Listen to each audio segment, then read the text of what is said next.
The day Alara Ellis discovered her pride was worth less than a broken-down mare, the Arizona sun burned holes through her silk parasol and her heart alike. Standing on the depot platform in Copper Ridge, dust swirling around her midnight blue traveling dress. She clutched the telegram that had shattered her world with 3 brutal lines. Wedding canceled. Your dowry insufficient. Do not return. Mother. The paper trembled in her gloved hands as passengers streamed past, their curious glances sliding over her like water off a duck's back. She'd trained herself not to flinch under scrutiny.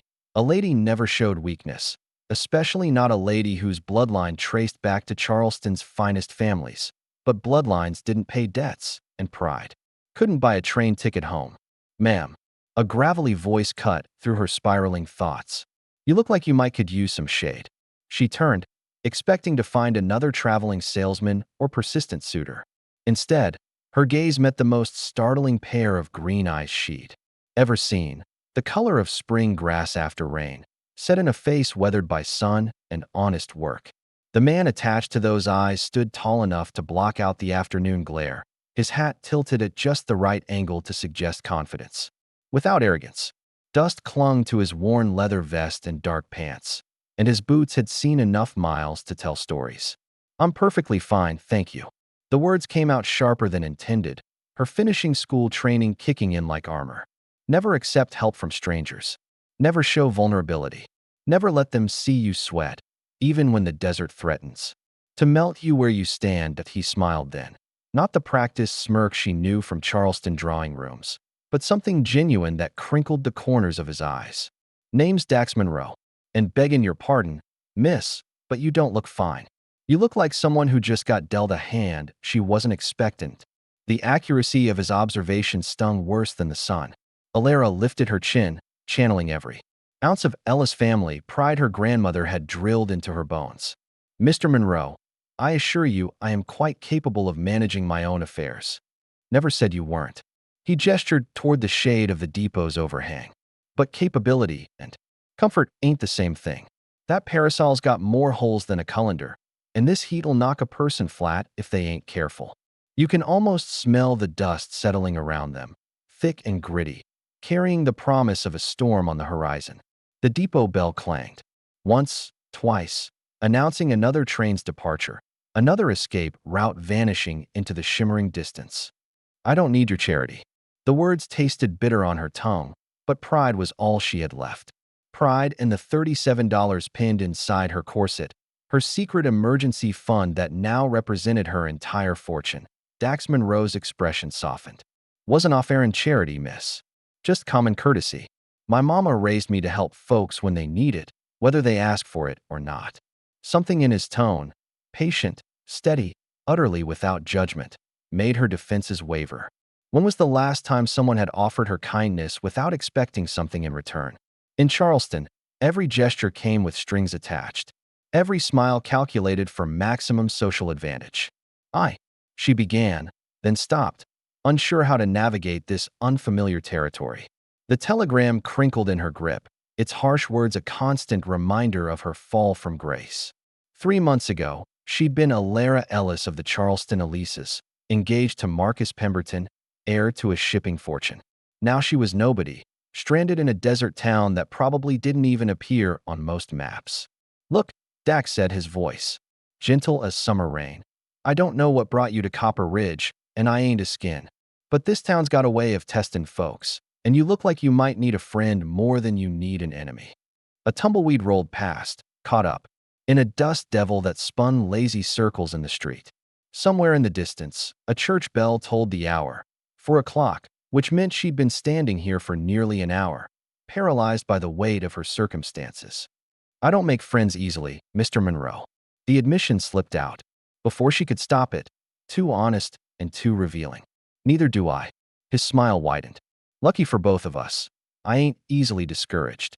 The sound of approaching hoofbeats interrupted whatever response she might have made. A rider appeared at the end of the street, his horse lathered with sweat and foam. Even from a distance, she could see the urgency in his posture, the way he leaned forward in the saddle like a man bringing bad news. Dax's entire demeanor shifted, his easy smile fading into something harder, more alert. His hand moved almost unconsciously to rest on the gun at his hip, a gesture so subtle she might have missed it if she hadn't been watching his face. "Trouble?" she asked, though she wasn't sure why it mattered to her. Maybe. His eyes never left the approaching rider. In a town like this, trouble has a way of finned in everybody, whether they're looking for it or not. The rider pulled up hard in front of the depot, his horse dancing sideways as he fought to control the animal. Sweat streaked the man's face, and his clothes bore the stains of hard travel. "Dax," he called out, his voice hoarse with exertion. "You need to get out to the Hastings place. Now." The name hit Alara like a physical blow. Hastings, she'd seen it on a wooden sign at the edge of town, burned into a piece of weathered pine. Hastings Ranch, founded 1847. One of the oldest spreads in the territory, according to the chatty conductor who'd pointed it out during their approach to Copper Ridge. He'd spoken of it with the kind of reverence reserved for legends, mentioning how the family had survived Apache raids, drought, and every hardship the desert could throw at them. "What's wrong, Tommy?" Dax stepped forward, his body coiled with sudden tension. "It's Nova," Tommy gasped, struggling to catch his breath. "She's missing. Been gone since yesterday morning." And with them storm clouds building. He wiped sweat from his brow with a trembling hand. Her paws beside himself. "Says she took her paint mare out for a morning ride and never came back. We found the horse wandering near Devil's Canyon. Saddle still on, but no sign of the girl." Alara watched Dax's face transform, saw worry etch lines around those remarkable green eyes. There was something deeper there too, a pain that spoke of personal investment, of caring that went beyond neighborly concern. "Devil's Canyon?" Dax's voice dropped to a dangerous quiet. "Christ, Tommy, that's Strickland territory." The name sent a visible shudder through the messenger. Even Alara, new to this harsh country, had heard whispers about Callum Strickland. During the train journey, a man who claimed vast stretches of desert through methods that skirted the edges of legality, who'd built his empire on the bones of smaller ranchers who'd mysteriously found themselves unable to hold onto their land. "Mr. Hastings thinks the same," Tommy continued, his voice barely above a whisper. "Says if Strickland's got his hands on Nova." He didn't finish the sentence, but the implication hung in the air like smoke from a distant fire. Dax was already moving, his long strides carrying him toward a magnificent bay stallion tied to the hitching post. The animal raised its head at his approach, nostrils flaring as if sensing its master's urgency. "Wait." The word escaped Alara's lips before she could stop it. Both men turned to look at her, and she felt heat rise in her cheeks that had nothing to do with the desert sun. That is there anything I can do to help?" Tommy's eyebrows climbed toward his hairline, and she couldn't blame him. Here was a woman in expensive Eastern clothes, hands soft as silk, offering to help with what was clearly dangerous frontier business. But Dax's response surprised her. Instead of dismissing her offer outright, he studied her face with those penetrating green eyes, as if measuring something she couldn't name. "You ever been in the desert, miss?" He paused, realizing he'd never gotten her name. "Ellis. Alara Ellis." She lifted her chin, calling on every lesson in deportment her grandmother had ever given her. "And no, I haven't. But I'm not helpless. Despite appearances." A ghost of a smile touched his lips. "I believe you. But this ain't Charleston, Miss Ellis. Out here, pride can get you killed faster than a rattlesnake's bite." The words stung because they were true. She was a fish out of water, a hothouse flower wilting in the desert heat. But something about the urgency of the situation, the genuine fear in Tommy's eyes, the way Dax's jaw had set with grim determination, it all stirred something in her that had been sleeping too long. "Perhaps," she said quietly, "but it can also keep you alive when everything else fails." For a long moment, they stared at each other across the dusty platform. The wind picked up, carrying the scent of sage and something else, something metallic and sharp that made her think of approaching storms and spilled blood. Dax nodded slowly, as if she'd passed some test she hadn't known she was taking. "Tommy, you ride back to Hastings. Tell him I'm gathering a search party. We'll start at first light." "First light?" Tommy's voice cracked. "Dax, if she's out there alone with a storm coming, she's smart." Dax cut him off, but Alara could hear the worry he was trying to hide. "Nova knows this desert better than most men twice her age. She'll find shelter, wait it out." But searching in the dark with a storm brewing won't help nobody.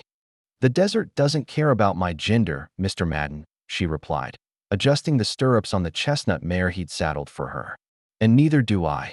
The sound of approaching hoofbeats interrupted his response. Dax Monroe appeared around the corner, leading a small group of riders. His bay stallion pranced with barely contained energy, and his green eyes swept the street with the alertness of a man expecting trouble. Those eyes found her immediately, and she watched his expression shift from surprise to something that might have been admiration, then to exasperation. Miss Ellis. He reined in beside her, his voice carefully neutral. Mighty early for a morning ride. Indeed it is. She met his gaze steadily, daring him to order her back to the hotel. Around them, the other riders, she counted 5 men, all armed and weathered by years under the desert sun, watched the exchange with undisguised interest. Boys, Dax said without taking his eyes off her. Meet Miss Alara Ellis of Charleston. Seems she's decided to join our little expedition. A murmur went through the group. One of them, a lean man with silver threading his dark hair, urged his horse closer. Dax, you can't be serious about talking a lady out into Strickland territory. The lady's already taken herself, Dax replied dryly. Question is whether we leave her to find her own way or keep her where we can watch out for her. Alara's temper flared at being discussed like a willful child. I'm perfectly capable of, no. Dax cut her off, his voice sharp as a blade. You ain't. Not out there. This isn't some fox hunt through Virginia countryside, Miss Ellis. Callum Strickland's got men who'd shoot you just for the sport of it. And the desert itself will kill you if you make one wrong turn. The words hit like physical blows, but she refused to flinch. Then teach me what I need to know. In one morning, the silver-haired man snorted. Lady, it takes years to learn desert survival. I'm a quick study. She turned her attention back to Dax, ignoring the others. You said Nova knows this country well. What if she's injured? What if she needs help that requires delicate hands?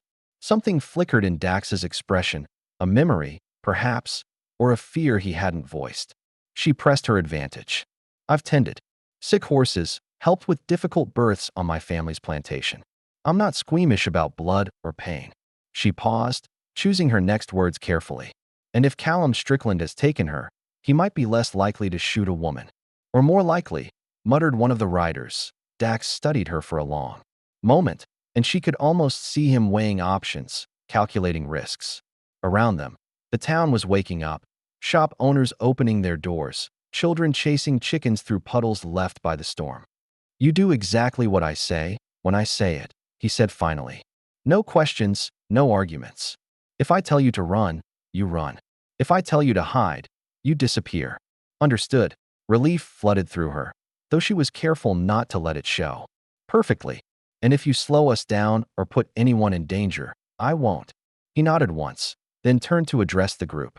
Gentlemen, looks like we're riding with company. Remy, you take point. Indy, bring up the rear. We'll start at Devil's Canyon and work our way south. As they rode out of town, Alara found herself beside a young man who'd introduced himself as Callum Wells, no relation to Strickland. He'd been quick to clarify. He had the kind of easy smile that probably charmed girls at church socials, but his eyes held the hardness that came from too much experience with violence. So what's your story, Miss Charleston? He asked, his tone friendly but probing. What brings Eastern royalty to our humble corner of hell? Bad decisions and worse luck, she replied, surprised by her own honesty. He laughed, a sound rich with genuine amusement. Ain't that the truth for most of us? Though I guess your bad decisions involve considerably more silk and champagne than ours. The canyon walls rose around them like cathedral spires, red stone, carved by millennia of wind and water into fantastic shapes. The desert stretched beyond in every direction, vast and unforgiving under the morning sun. Somewhere in this seemingly endless expanse, Nova Hastings was waiting. If she was still alive to wait. Dax had ridden ahead with 2 of the men, following tracks that were meaningless to Alara's untrained eye. But she could read the tension in his shoulders, the way his hand never strayed far from his gun. He's sweet on her, Callum said quietly, following her gaze. Nova, has been since they were kids. Course, her daddy's got other plans. Wants her matched with some banker's son from Phoenix. The information shouldn't have mattered to her. but Alara felt something twist in her chest nonetheless. She barely knew Dax Monroe, had no claim on his affections. But the thought of him loving another woman, especially one who might be lost forever, made her throat tight with unexpected emotion. Is she? Alara started, then stopped, unsure how to phrase the question. Pretty? Smart? Stubborn as a mule with twice the temper? Callum grinned. All of the above. Nova Hastings could charm a rattlesnake out of its skin or shoot the wings off a fly at 50 paces. If anyone could survive a night in the desert, it'd be her. But as they crested a ridge and saw the vultures circling in the distance, Alara realized that survival might not have been enough. The vultures weren't circling Nova Hastings, they were circling what remained of 3 horses and 2 men, their bodies stripped by the desert and picked clean by scavengers. The sight hit Alara like a physical blow, while rising in her throat as she fought to keep her breakfast down. She'd seen death before, her father's slow decline from consumption, her infant brother's still form in his cradle, but nothing had prepared her for this raw violence under the merciless sun. Strickland's men, Dax said quietly, his voice tight with controlled fury. He dismounted and walked among the carnage, reading signs that spoke a language Alara couldn't understand. 3 days old, maybe 4. Looks like they rode into an ambush. Remy Navarro, the silver-haired tracker who served as their scout, knelt beside one of the bodies. This one's got an arrow in his spine. Apache work, but... He frowned, pulling something from the sand. Nah, this ain't right. Arrow's wrong. Shaft's too straight. Fletching's all wrong for Mescalero. Someone wanted it to look like an Apache raid, Indy Barton observed, spitting tobacco juice into the dirt. His weathered face was grim as he studied the scene. Question is why? Alara watched Dax's jaw work as he processed this information. Something cold and dangerous had entered his green eyes, transforming the gentle cowboy who'd offered her shade into someone she barely recognized. When he spoke, his voice carried the weight of absolute certainty. Because someone's cleaning house. Eliminatin witnesses. He looked directly at her, and she saw her own fear reflected in his expression. Nova saw something she wasn't supposed to see. The implications crashed over her like a wave. If Nova had witnessed whatever crime had led to these men's deaths, then her disappearance wasn't random. Someone had taken her, or worse, to ensure her silence. The desert suddenly felt larger, more menacing, filled with unseen watchers and hidden graves. So what do we do? Callum Wells asked, his boyish charm replaced by hard pragmatism. Track down whoever did this and hope Nova's still alive. We follow the trail, Dax said, swinging back into his saddle. But first, we give these men a proper burial. No matter what they did, no man deserves to be left for the buzzards. They worked in grim silence, scraping shallow graves from the rocky soil while the sun climbed higher. Alara surprised herself by helping without being asked, using her hands to clear stones despite the damage to her gloves. The physical labor felt right somehow, a way to honor the dead while processing her own churning emotions. That it was while they were gathering rocks to cover the graves that she found it. A piece of blue fabric caught on a thorny bush, fluttering like a desperate flag in the desert wind. The silk was expensive, the color a shade she'd seen in only the finest shops. Dax, she called softly, not wanting to disturb the dead with raised voices. You need to see this. He was beside her in an instant, his fingers gentle as he freed the fabric from the thorns. Up close, she could see the fine embroidery along one edge, delicate roses worked in silver thread. This is Nova's, he said, his voice barely above a whisper. Her Sunday dress. She was wearing it the last time I saw her. The pain in his voice cut through Alara like a blade. She found herself reaching out, her fingers brushing his as they both held the small piece of fabric. The contact sent electricity up her arm, but more than that, it connected her to his anguish in a way that made her chest tight. She's alive, Alara said with more confidence than she felt. If they'd killed her here, we would have found her body with the others. Maybe. His fingers closed around the fabric, knuckles white with tension. Or maybe they took her somewhere else too. He cut himself off, but she could finish the thought. There were things worse than death, especially for a young woman in the hands of ruthless men. No, she said firmly, surprising herself with her vehemence. I refuse to believe that. Nova Hastings is smart and strong. You said so yourself. She's alive, and we're going to find her. Something shifted in his expression as he looked at her, really looked. For a moment, the mask of controlled fury slipped, revealing the vulnerable man beneath. Why? He asked quietly. Why does this matter? So much to you? You don't even know her. The question hung between them like smoke, demanding an honesty she wasn't sure she was ready to give. Why did it matter? Was it simple human compassion or something deeper? Was she trying to prove her worth to this desert and its people, or was she trying to prove something to herself? Because, she said finally, I know what it's like to be discarded, to be considered disposable when you're no longer convenient. She met his eyes, letting him see the truth she'd kept hidden. Maybe I can't save myself from that fate, but I can help save her. The silence stretched between them, heavy with unspoken understanding. Around them, the other men finished their grim task, but Alara barely noticed. Something had changed in the space between heartbeats. Some barrier had fallen that she couldn't quite name. Miss Alara, Remy called from across the makeshift cemetery. You might want to see this. They hurried over to where the tracker knelt beside a flat stone, his weathered fingers tracing marks in the dirt. Someone left a message, he said, pointing to scratches that might have been random, or might have been letters carved by desperate hands. Alara squinted at the marks, trying to make sense of the crude symbols. What does it say? Help, Dax. Read, his voice tight. Alive. Canyon. He looked up, his green eyes blazing with renewed determination. She got away from them long enough to leave this. Nova's somewhere in the canyon system. Which canyon?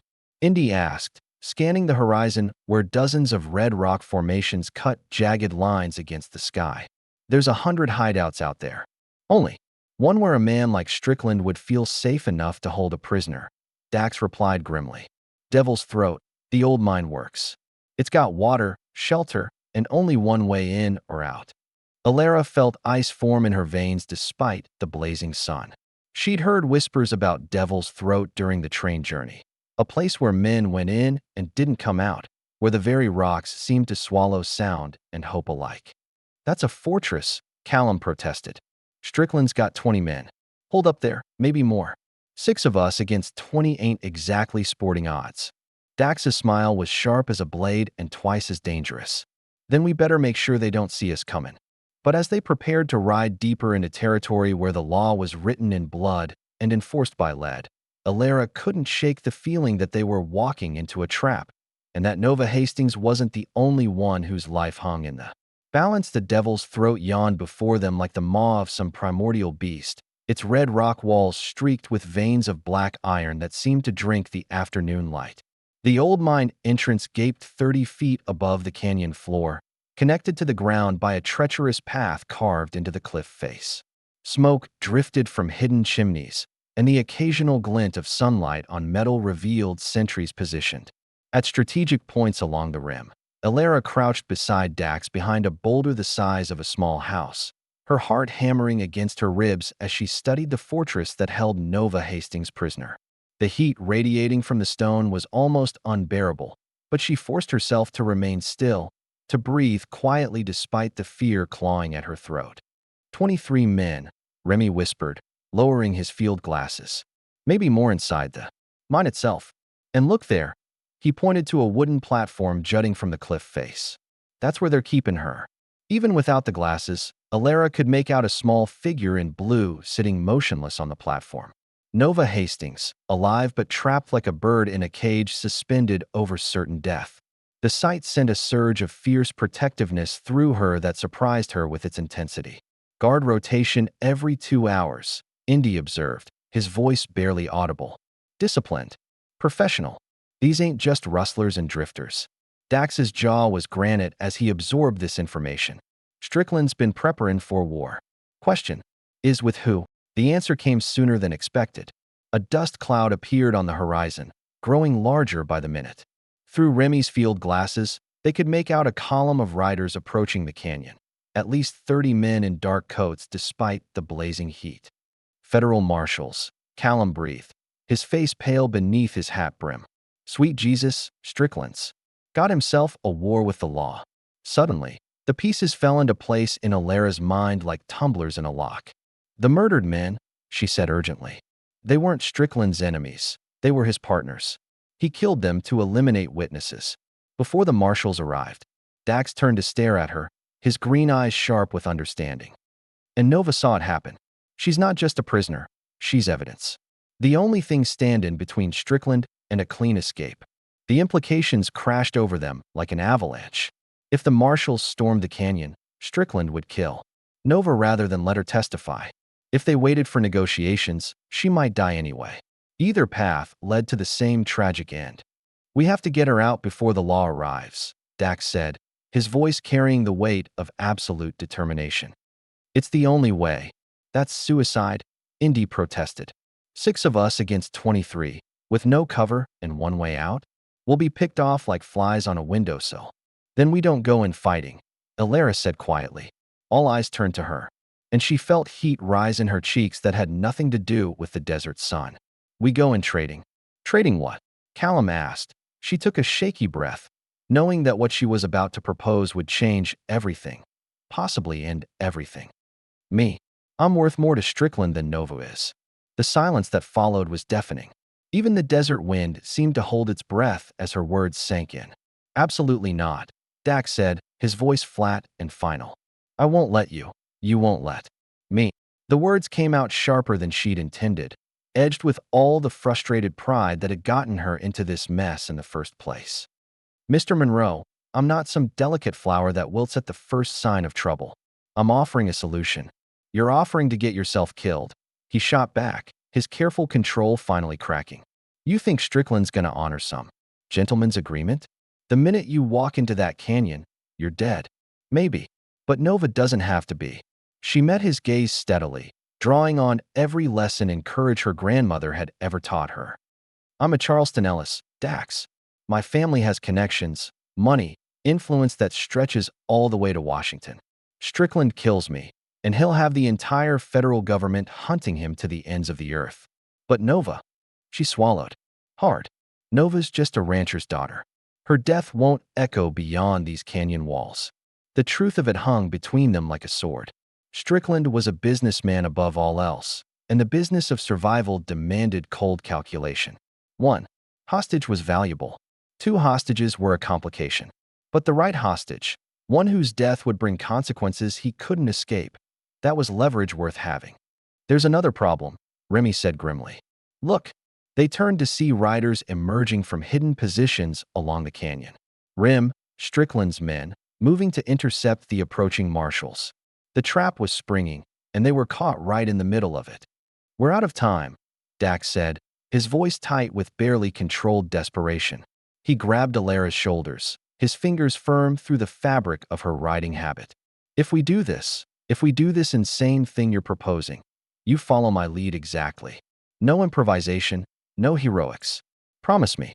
She could see herself, reflected in his green eyes, could see the fear he was trying so hard to hide. Not fear for himself, but for her. When had someone last looked at her like that? When had someone cared whether she lived or died?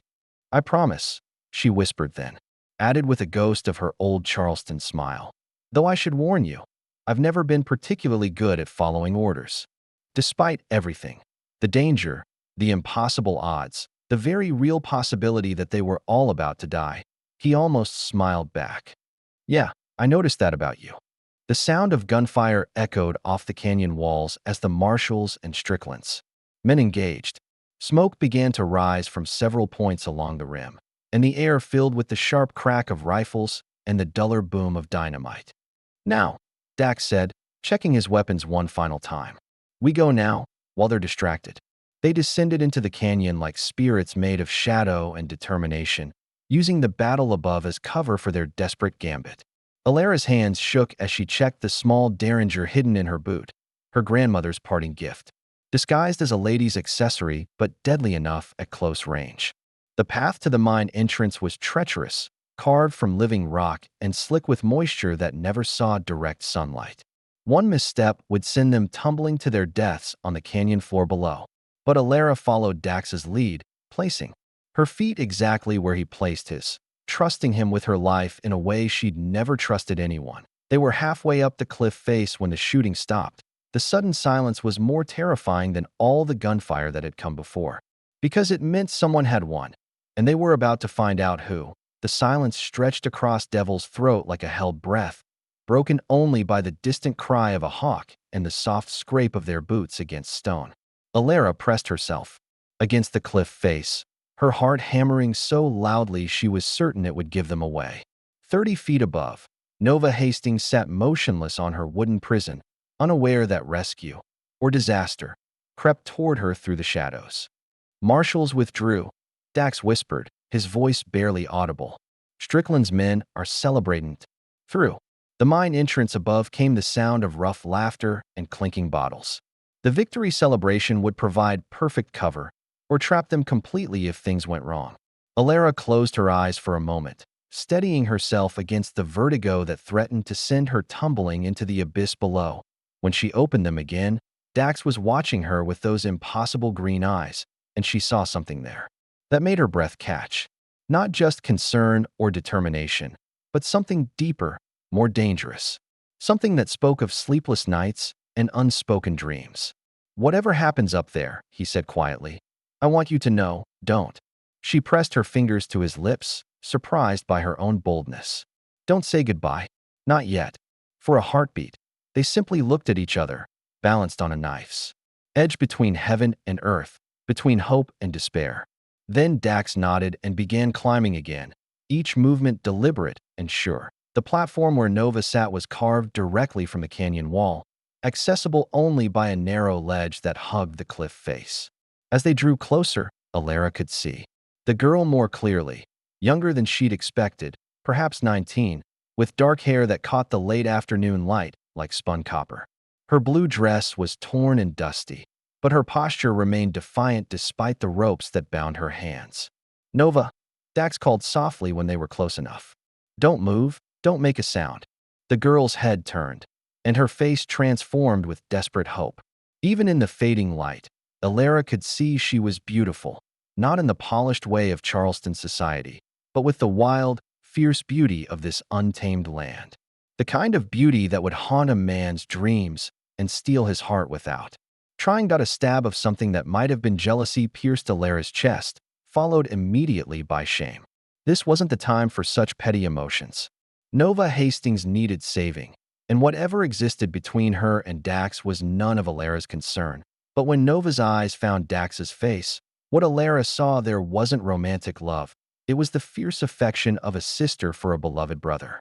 Relief flooded through her, sweet and unexpected. "Dax Monroe, you beautiful fool," Nova whispered, tears streaming down her cheeks. "What are you doing here?" "Keeping a promise," he replied, working at the ropes with his knife. "Your daddy sent me to bring you home. There are 20 men in that mine," Nova hissed urgently. "Strickland's gone completely mad. He's been selling information to rustlers, helping them target federal shipments. When the marshals started getting close, he decided to eliminate everyone who could testify against him, including you," Alara said quietly, earning a startled look from Nova. "And you are someone who understands what it means to be discarded," Alara replied. "Someone who's tired of being powerless." The ropes fell away, and Nova flexed her fingers, working feeling back into her hands. "Can you shoot?" she asked Alara bluntly. "Well enough." Alara thought of the countless hours her father had spent teaching her to handle firearms, despite her mother's scandalized protests. "A lady might never need to defend her honor with a gun," he'd said, "but she should know how if the need arose." "Good, because we're about to need every gun we can get." Nova pointed toward the mine entrance, where torchlight flickered against the walls. "Strickland sent most of his men after the marshals, but he kept his best killers here. Men who don't ask questions and don't leave witnesses." As if summoned by her words, footsteps echoed from the tunnel beyond. Heavy boots on stone, moving with purpose. Someone was coming to check on the prisoner. "Hide," Dax ordered, but there was nowhere to go. The platform was small, carved from solid rock, with no shelter except the shadows at its edges. "No," Alara said, making a decision that would have horrified her Charleston finishing school instructors. "Let me be seen. Let him think I'm Nova. Alara, it's the only way." She was already moving, positioning herself where Nova had been, sitting, pulling her hair forward to shadow her face. In the uncertain light, The deception might hold long enough to give them an advantage. The outlaw who emerged from the tunnel was everything the desert had made him: lean, hard, dangerous. As a rattlesnake, his eyes swept the platform, noting the figure in blue sitting where his prisoner should be, and relaxed fractionally. Well, well, he drawled, his hand resting casually on his gun. Thought I heard voices out here. You been talking to yourself? Little bird.